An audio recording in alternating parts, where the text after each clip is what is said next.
Assalamualaikum warahmatullahi wabarakatuh. Kita lanjutkan dari video sebelumnya yang sudah saya upload terkait dengan penulisan skripsi. Oke.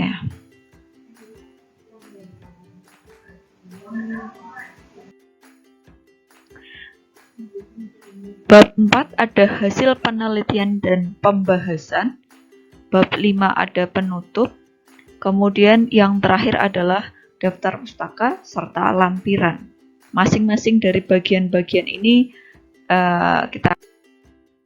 kita mulai dari halaman depan yang berisi ada halaman sampul, kemudian ada lembar persetujuan, lembar pengesahan, abstrak, prakata, kemudian ada daftar isi, daftar tabel, daftar gambar, dan juga daftar lampiran. Nah, ini ada contoh template-nya ya, silahkan kalian buka panduannya. Saya bahas di sini yaitu abstrak.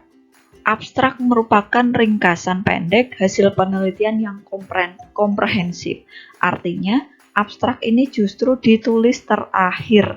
Ya, ketika kalian sudah selesai menyusun sebuah skripsi, barulah dibuat ringkasannya dalam bentuk abstrak satu halaman ini. Isinya apa saja? Yang pertama ada identitas, latar belakang masalah, tujuan, metodologi penelitian, temuan dan simpulan penelitian, serta kata kunci. Ini ada contoh dari abstrak salah satu skripsi tingkat begitu ya. Nah, di sini ini bagian atas ini merupakan identitasnya. Kemudian di bagian bawah ini adalah isinya dan di paling bawah ini adalah kata kuncinya. Kemudian kita akan masuk ke bab 1 yaitu pendahuluan. Isi dari pendahuluan yang pertama adalah latar belakang masalah, identifikasi masalah, cakupan masalah, rumusan masalah, tujuan penelitian, serta manfaat.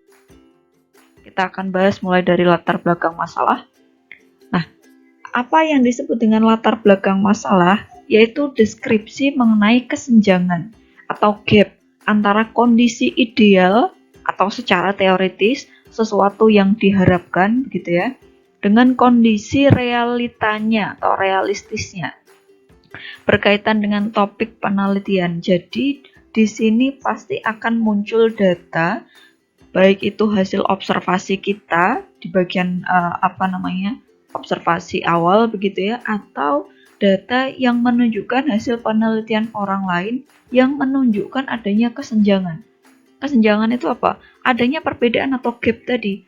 Tidak sesuai loh kenyataan dengan sesuatu yang diharapkan atau kondisi idealnya. Itu harus ada ya.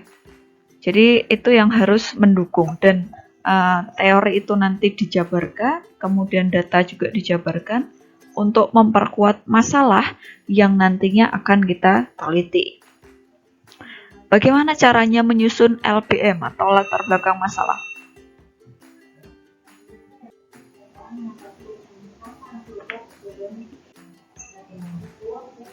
Yang pertama dimulai dari hal-hal yang sifatnya umum atau general begitu ya, atau dia lebih luas, kemudian mengerucut ke topik penelitian.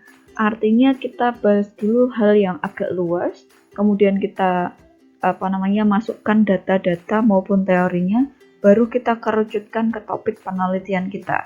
Nah, topik penelitian ini tentu saja nanti merupakan salah satu masalah yang muncul di latar belakang masalah. Nanti ini berkaitan dengan yang namanya identifikasi masalah, gitu ya. Yang kedua adalah menuliskan data atau fakta yang ada di lapangan terkait masalah yang ingin diteliti. Nah, ini pentingnya ada data. Data itu bisa berupa kuantitatif maupun kualitatif.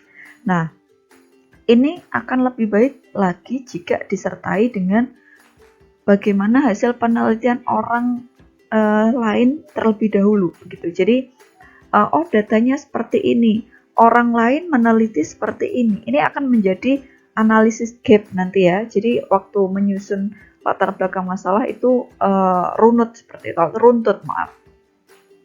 Kemudian membandingkan dengan hasil penelitian orang lain. Nah, inilah yang disebut analisis gap tadi ya. Analisis gap itu kita bandingkan permasalahan yang akan kita angkat dengan penelitian orang lain. Artinya hasil penelitiannya tentu saja ya. Nah, kesenjangan itulah yang membuat penelitian kita menjadi ada kebaruan. Maaf, ini salah ketik. Kebaruan atau novelty. Kebaruan inilah yang nantinya menjadikan penelitian kita itu menjadi semakin kaya, begitu ya, memperkaya ilmu pengetahuan. Karena ketika penelitian itu sudah pernah dilakukan oleh orang lain, tidak ada kebaruannya, maka sebenarnya itu sia-sia. Untuk apa kita meneliti kalau tidak ada hal-hal yang dianggap baru, gitu ya. Dan yang terakhir adalah ada urgensi penelitian. Urgent, penting ini untuk dilakukan. Tidak semua masalah itu penting atau urgent untuk diteliti. Kenapa? Karena banyak masalah yang kemudian itu bisa diselesaikan dengan pendekatan-pendekatan tanpa menggunakan pendekatan penelitian gitu. Misalnya hal-hal yang sederhana ya, hanya membutuhkan logika atau rasionalitas saja. Tidak perlu membandingkan dengan teori kan, seperti itu ya. Oke, selanjutnya adalah ini. Kapan sih penelitian itu urgent atau layak untuk diteliti? Ada syarat-syarat suatu masalah itu dikatakan layak ya untuk diteliti. Yang pertama, permasalahan yang dapat menyelesaikan gap dalam literatur yang sudah ada. Yang pertama ini tentu saja masalah yang kita angkat itu seharusnya bisa menjadi sebuah jawaban ya. Kalau misalnya di penelitian yang terdahulu ada literatur yang mengatakan bagaimana psikologi anak atau menyarankan penelitian terkait dengan psikologi anak usia dini gitu ya ketika masa pandemi. Nah, di permasalahan yang akan kita selesaikan ini, karena ada gap tadi ya, maka inilah kelayakan atau urgensi dari penelitian yang kita angkat. Kenapa? Karena penelitian yang terdahulu ternyata menyarankan itu, atau misalnya ada gap dalam literatur yang sudah ada gitu ya. Nah, ini yang kedua adalah masalahnya dimodifikasi dari penelitian orang lain namun menggunakan partisipan, lokasi, dan variabel yang berbeda. Ini sangat memungkinkan sekali, sehingga saya menyarankan untuk kalian yang sedang menyusun skripsi untuk sering-sering membaca penelitian orang lain ya, khususnya adalah skripsi kalau sedang menyusun skripsi. Nah, dari artikel jurnal atau skripsinya secara langsung. Nah, kira-kira ini bisa tidak kita modifikasi? Bisa tidak kita adopsi? Bukan diadaptasi ya, kalau adaptasi itu kan sama seluruhnya. Kita gunakan, kemudian kita modifikasi sesuai dengan kebutuhan penelitian kita. Misalnya penelitian terkait dengan higher order thinking skill untuk anak usia dini. Nah, dulu penelitian orang lain sudah pernah membahas hal serupa, tapi untuk jenjang misalnya mahasiswa atau jenjang perguruan tinggi. Ini partisipannya kita ubah menjadi anak usia dini. Boleh sekali. Kemudian lokasinya di mana?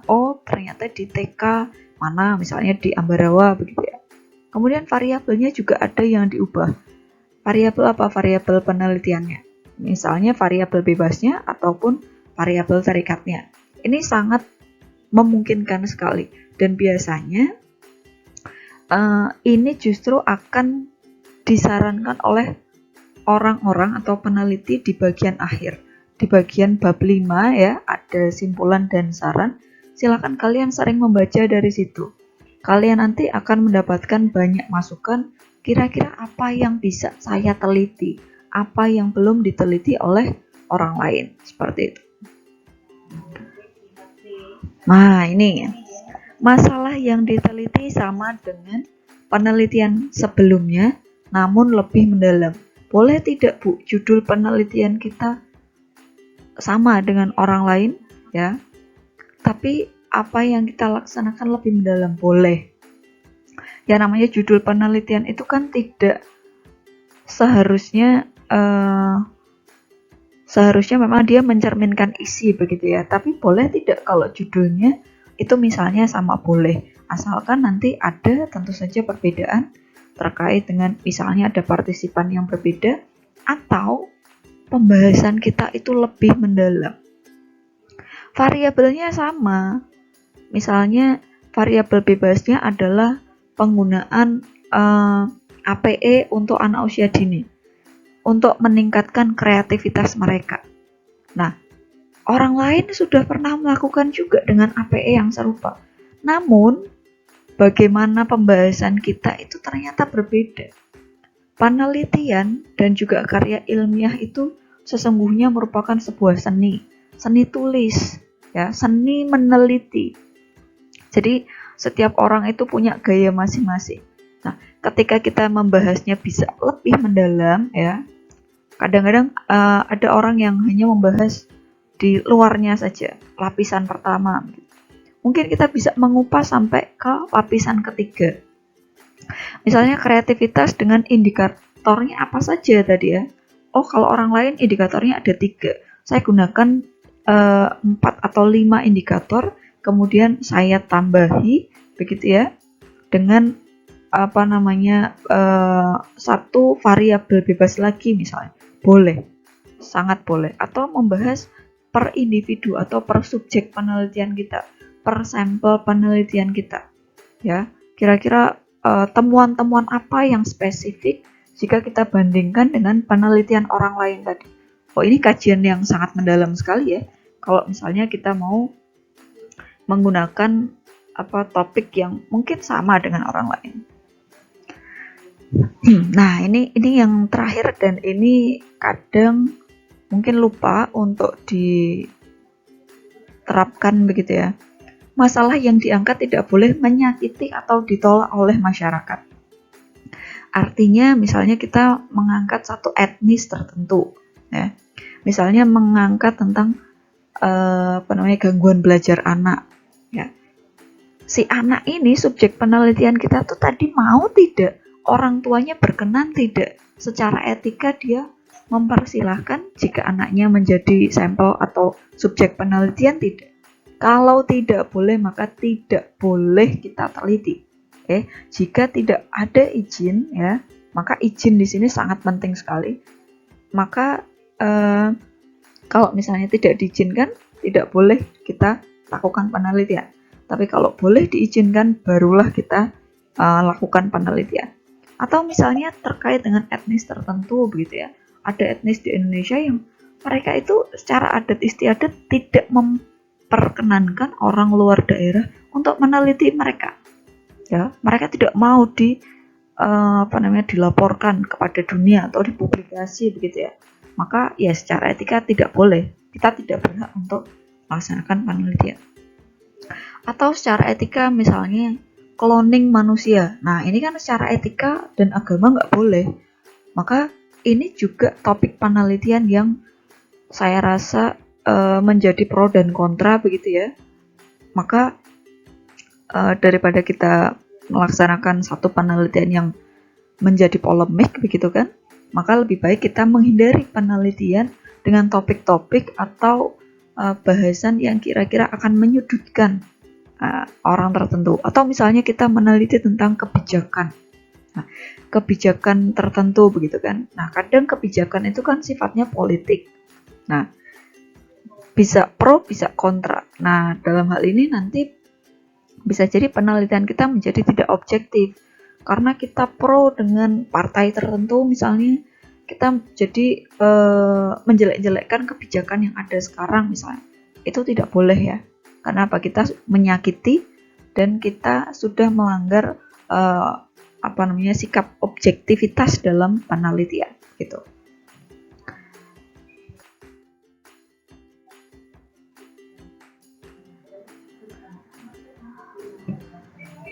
Bagaimana caranya mengidentifikasi permasalahan penelitian? Oke, kita akan lihat. Masalah itu kan gap atau kesenjangan tadi ya, antara realita dan keadaan ideal atau sesuatu yang diharapkan. Maka ketika kita ingin mengidentifikasi, kita perlu menganalisis secara mendalam untuk mengetahui permasalahan yang ada di lapangan. Kita melakukan observasi, kita wawancara, begitu kan, kita kumpulkan penelitian orang lain, kita menggali data di situ. Artinya ada tidak kesenjangan.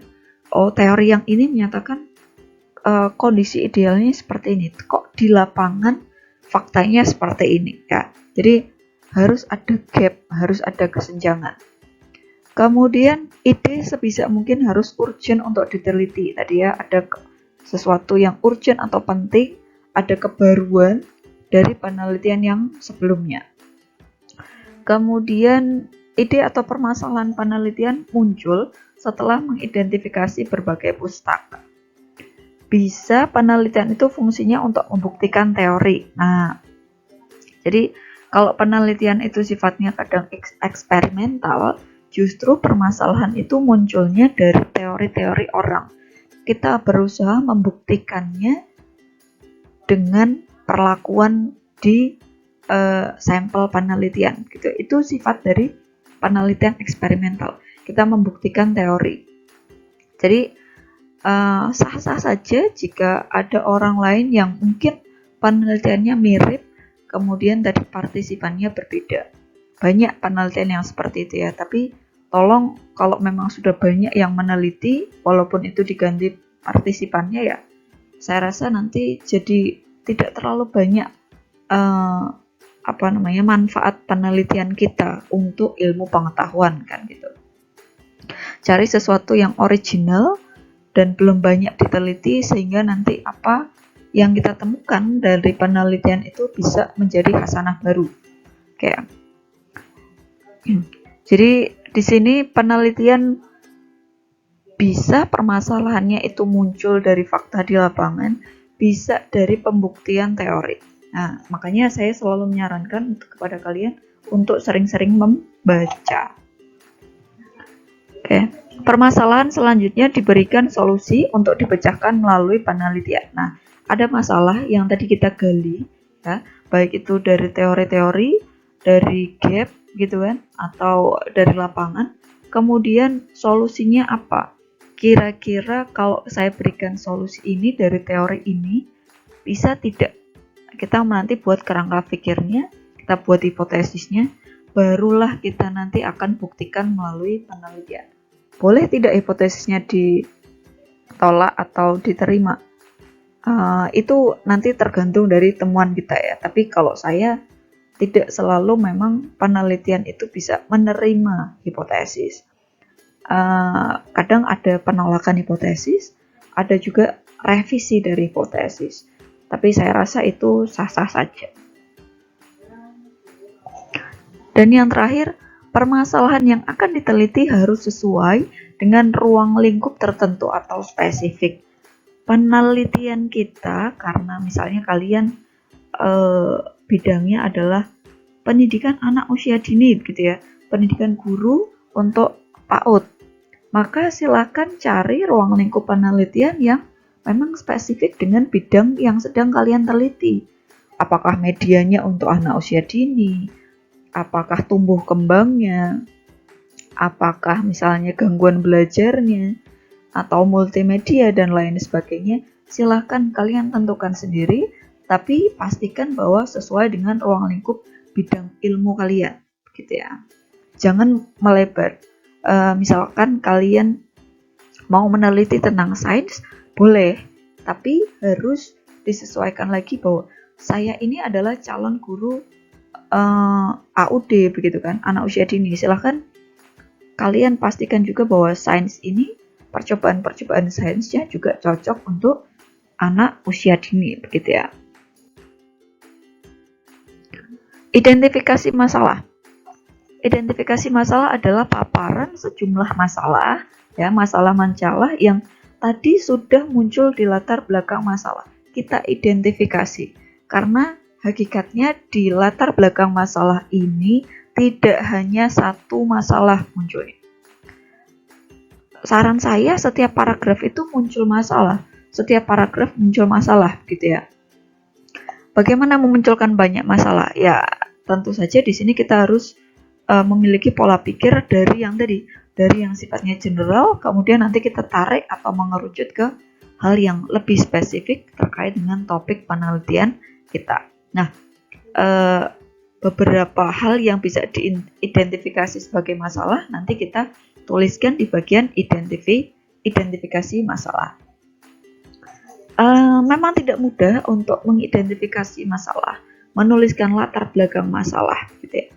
Karena apa? Karena memang ini menjadi hal yang menurut saya sangat penting dan bisa membedakan penelitian kita dengan orang lain.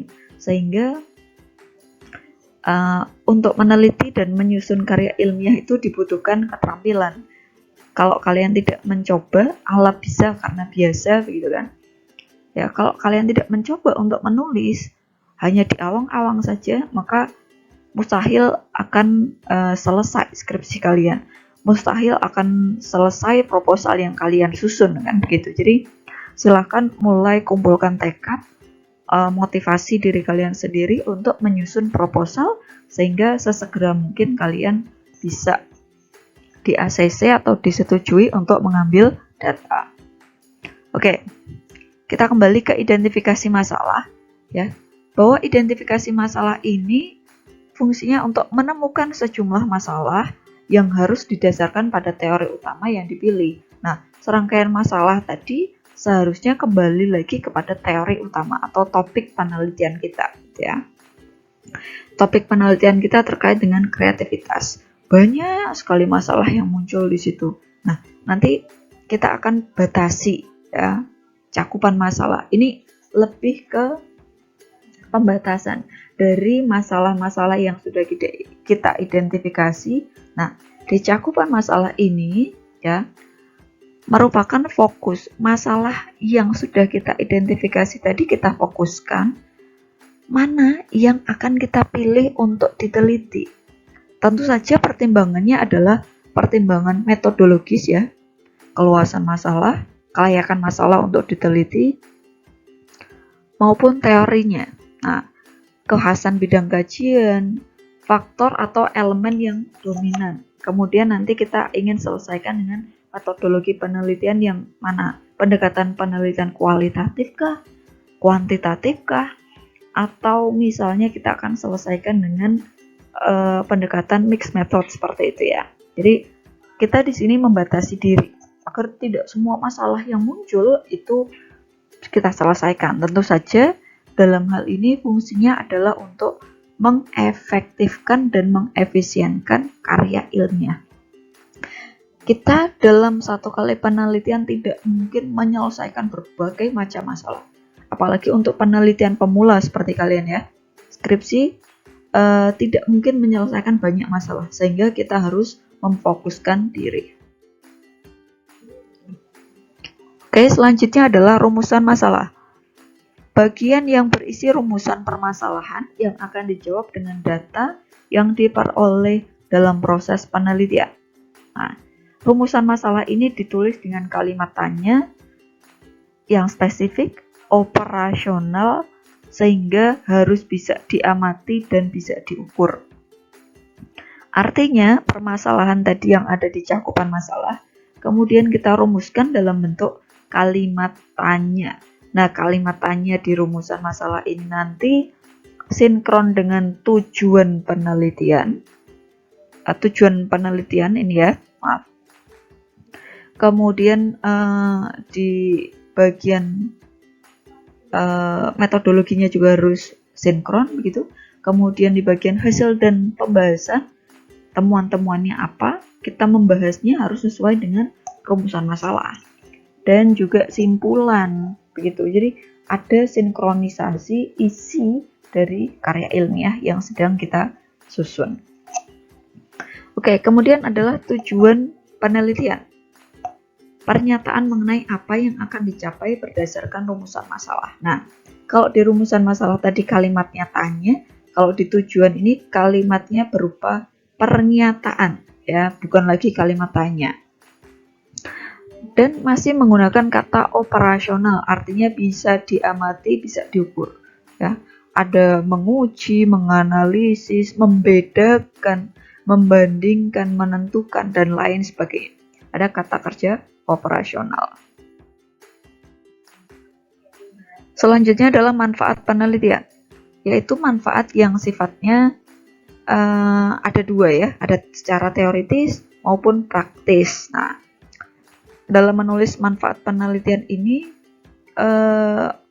ketika kita masuknya ke manfaat teoritis, maka manfaat itu bersifat akademis dan bisa mencakup penelitian terhadap pengembangan keilmuan yang berupa teori atau konsep. Jadi penelitian kita itu secara teoritis bermanfaat untuk orang lain, menjadi sumbangsi untuk ilmu pengetahuan, menjadi rujukan penelitian yang lain, dan lain sebagainya, atau pengembangan riset-riset serupa gitu ya. Nah, kalau secara praktis, ini adalah yang bisa dilakukan secara nyata. Kalau teoritis tadi dia sebagai dasar penelitian orang lain atau menjadi teori baru gitu ya. Kalau praktis ini lebih kepada kira-kira manfaatnya untuk subjek yang diteliti apa, untuk si peneliti, bahkan untuk institusi yang sedang diteliti, atau bahkan misalnya untuk pengambil kebijakan atau stakeholder. Kira-kira, oh, kita kan sedang meneliti kebijakan nih, kira-kira ada tidak manfaatnya untuk si pembuat kebijakan tadi ya. Oke, nah, masalah-masalah yang muncul di bagian pendahuluan tadi ya, seharusnya bisa diberikan solusi untuk diselesaikan melalui teori atau literatur. Nah, teori atau literatur ini nanti kita kaji di bab 2 gitu. Nah, sifatnya di sini solusi sementara. Nanti temuan-temuannya tentu saja sesuai dari apa yang muncul di lapangan gitu ya. Boleh tidak kalau berbeda dari teori? Boleh. Asalkan nanti kita secara rasionalitas bisa mengemukakan alasan yang tepat. Nah, solusi sementara ini nanti ya kita akan wujudkan dalam wujud hipotesis atau dugaan sementara. Kita menduga. Tapi tentu saja hipotesis ini harus berdasarkan literatur ya, tidak mengada-ada. Oke, kajian pustaka ini isinya adalah penelitian yang relevan dengan topik penelitian kita. Apa perbedaan dan persamaannya, sehingga bisa memberikan peluang kepada kita terkait dengan penelitian yang perlu untuk kita lakukan. Oh, ini sudah dilakukan oleh orang lain. Bagian A, bagian B belum. Maka inilah yang coba kita gali.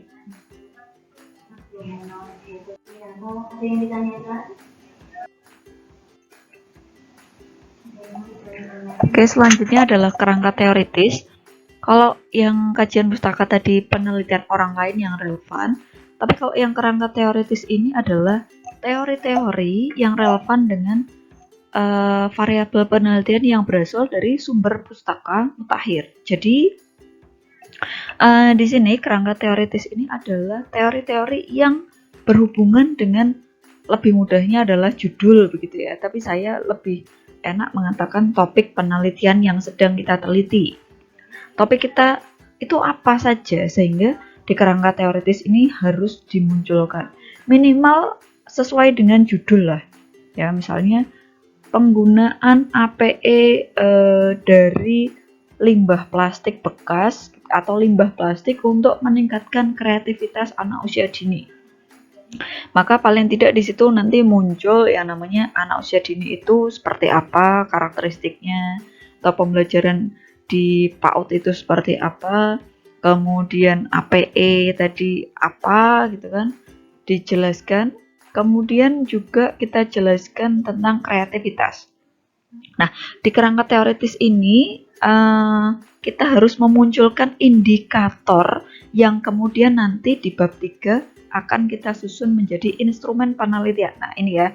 Jadi harus kita cari indikator. Kira-kira indikator dikatakan siswa kreatif itu seperti apa sih? Nah, itu harus muncul. Sehingga indikator itu nanti kita akan eksekusi untuk dijadikan instrumen. Dan saya perlu ingatkan juga ketika kita menyusun kerangka teoritis, kita harus menyusunnya berdasarkan teori orang lain dari beberapa sumber kalau bisa. Ya, pembelajaran PAUD dari misalnya Sugiono atau misalnya Azhar atau Pak Joko dan lain sebagainya. Dan di akhir paragraf yang menjelaskan tentang pembelajaran PAUD berdasarkan referensi begitu ya, itu ternyata artinya adalah ini. Jadi kita simpulkan dengan kalimat kita sendiri. Nah, ini cara mudahnya untuk kalian yang sedang menyusun penelitian. Karena kalian itu kan peneliti pemula begitu ya untuk skripsi. Jadi dipermudah seperti itu. Akan tetapi di kerangka teoritis ini tolong jangan membuat hutan rimba. Ya, hutan rimba itu maksudnya bagaimana? Jangan terlalu banyak sekali teori kita masukkan, tapi tidak ada hubungannya dengan penelitian. Ini buang-buang waktu, nggak efisien. Ya, kita singkat, padat, tapi jelas, ngena. Gitu. Hal-hal yang esensial itu seharusnya muncul. Ya, jangan membahas hal-hal yang lain yang tidak ada hubungannya, tapi yang esensial malah tidak ada. Nah, itu keliru, gitu ya. Yang paling utama kita cari definisinya, kemudian indikatornya. Oke. Kemudian kira-kira teori itu apa? Teori itu adalah seperangkat konstruk atau konsep, definisi, proposisi yang fungsinya untuk melihat fenomena secara sistematis melalui spesifikasi hubungan antar variabel sehingga bisa menjelaskan dan meramalkan fenomena. Nah, teori ini jangan kalian ambil dari artikel orang lain ya, yang mereka juga mengutip orang lain. Kalian baca buku primernya. Tolong kalian baca. Jadi kadang-kadang kalau kita mengutip dari skripsi orang atau artikel orang, itu kan mereka sudah memparafrase menggunakan bahasa mereka sendiri. Sehingga kita harus buktikan sendiri. Oh, bener nggak sih Pak Ari Kunto ini mengatakan bahwa evaluasi adalah begini. Nah, kita cari sumber primernya untuk memastikan kevalitan dari sumber yang kita kutip gitu ya.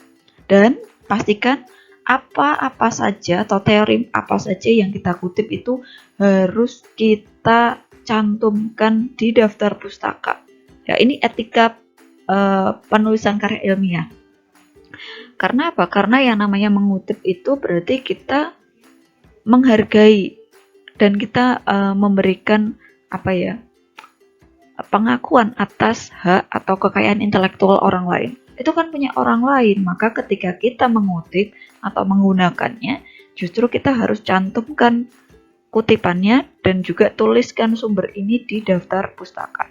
Semakin banyak teori yang kalian baca, semakin banyak daftar pustaka kalian, maka sebenarnya karya ilmiah kalian itu lebih berkualitas. Jangan sungkan-sungkan untuk menuliskan banyak teori. Nah, teori harus bisa diuji kebenarannya. Punya orang lain tadi ya, saya sarankan di sini teori itu dari buku atau hasil penelitian. Hasil penelitian boleh, tapi jangan kutipan-kutipan orang lain di skripsi mereka atau di artikel ya. Itu saya tidak menyarankan. Kalau di artikel jurnal itu yang boleh kalian kutip adalah abstraknya. Kemudian pernyataan mereka yang terkait dengan temuan-temuan itu boleh dikutip ya. Tapi kalau teorinya silahkan cari sumber aslinya.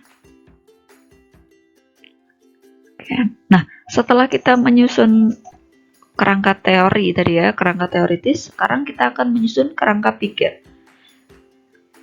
Ini merupakan alur pikir dari si peneliti atau kalian terkait dengan kerangka teoritis dan metodologi penelitian.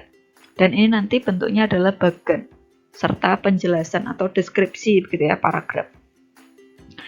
di kerangka pikir ini tidak ada kutipan, tapi lebih menekankan bagaimana sih alur pikir kalian dari teori-teori yang sudah kalian cari tadi untuk menyelesaikan suatu permasalahan menjadi solusi dengan metodologi penelitian yang kalian pilih. Sehingga di sini diawali dari permasalahan, kemudian solusi kalian, kemudian kira-kira dari solusi ini nanti kira-kira akan seperti apa. Ini wujudnya adalah bagan gitu ya. Kemudian dideskripsikan di bagian bawahnya. Kemudian ada hipotesis. Di bab 2 itu ada hipotesis, tapi ini opsional. Hanya untuk penelitian kuantitatif. Ya, saya katakan lagi, hanya untuk penelitian kuantitatif. Kalau penelitian kalian PTK atau penelitian kalian adalah kualitatif, maka tidak butuh hipotesis. Ya, hipotesis itu adalah dugaan sementara.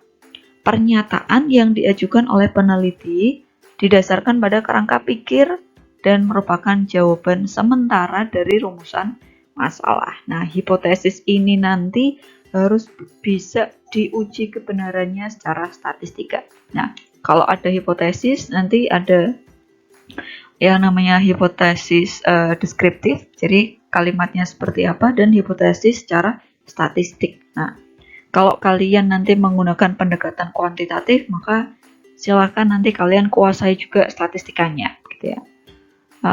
Kalau orang-orang yang bidangnya saintek biasanya akan lebih memilih penelitian dengan pendekatan kuantitatif sehingga muncul hipotesis di dalamnya. Kalau misalnya dan penelitian kuantitatif pun seharusnya hanya penelitian yang sifatnya eksperimental ya. Tidak seluruh penelitian kuantitatif itu butuh hipotesis sebenarnya ya. Tergantung dari jenis penelitian kita. Oke, dan desain eksperimen kita. Nah, bab 3 ini adalah metodologi penelitian. Di dalamnya nanti memaparkan tentang pendekatan penelitiannya, ada jenis penelitian, populasi sampel, data, dan sumber datanya, ada variabel penelitian, teknik pengumpulan data, validitas dan reliabilitas. Nah, ini untuk yang kuantitatif ya. Kemudian keabsahan data, ini kalau kualitatif, serta teknik analisis data untuk yang kuantitatif maupun yang kualitatif. Nah, jadi sebelum kalian itu menyusun karya ilmiah, silakan kalian pahami benar saya pendekatan penelitiannya mana, sehingga nanti sistematikanya itu sesuai dengan panduan yang ada di dalam panduan skripsi, begitu ya. Silakan kalian nanti pahami lagi.